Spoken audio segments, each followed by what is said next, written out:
গানটা হলো বাবা শেষ যাত্রার একটি গান। সকলকেই জগৎ থেকে চলে যেতে হবে। একটা কথা বাবা, এখানে আসছিলাম, অনেক যুবক ভাইরা ছিল, এখনো আছে। তবে এইরকম কিছু জায়গায় প্রোগ্রামে গেলে বা দেখা গেলে একটা স্টেজে কনসার্ট প্রোগ্রাম হচ্ছে, এক মুরব্বী শিল্পীটা গান ধরেছে, আমার বাড়ির সামনে দিয়া রঙ্গ কইরা হাইটটা যায়, ফাইটটা যায়, বুকটা ফাইটটা যায়।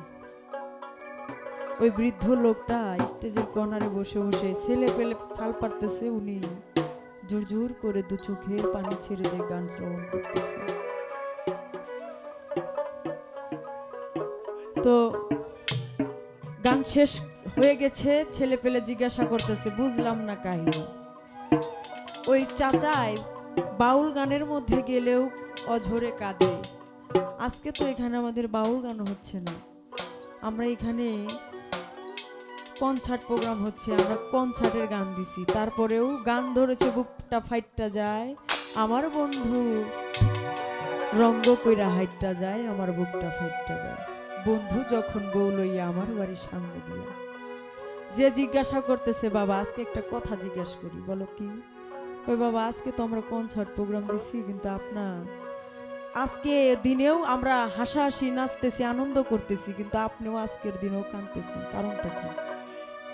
বৃদ্ধ লোকটা দু চোখের পানি ছেড়ে দিয়ে বলে, বাবারে তোমাদের এই সময়টা হয় না, এই জন্য তোমরা বুঝতে পারো না।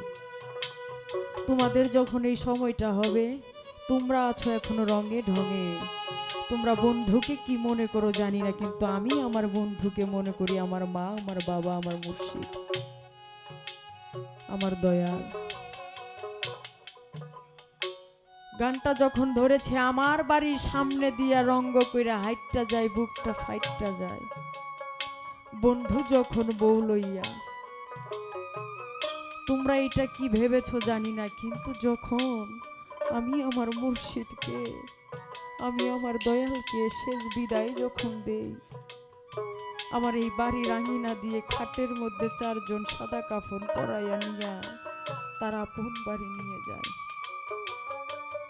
তাই ওই দৃশ্য দেখে আমার বুকটা ফাইটটা যায়, এই জন্যই আমি কাঁদি। তাই শেষ বেলায়ের মধ্যে সাধক কি বলে,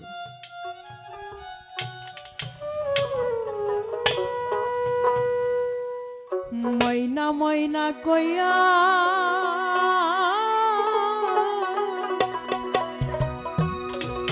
ডাকি রে ময়না, আহারে ময়না একবার যা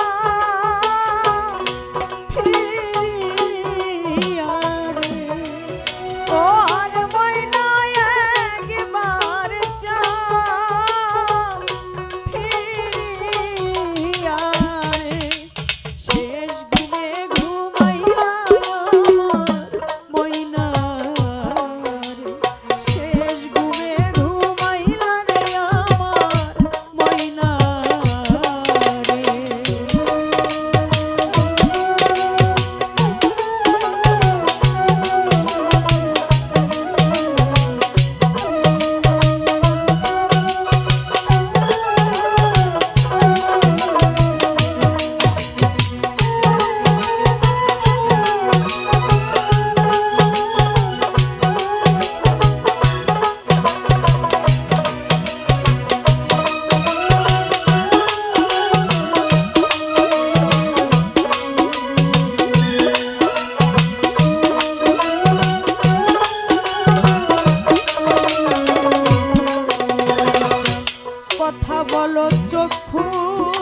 সকলের চরণে ভক্তি রইল আবারও। জয় গুরু।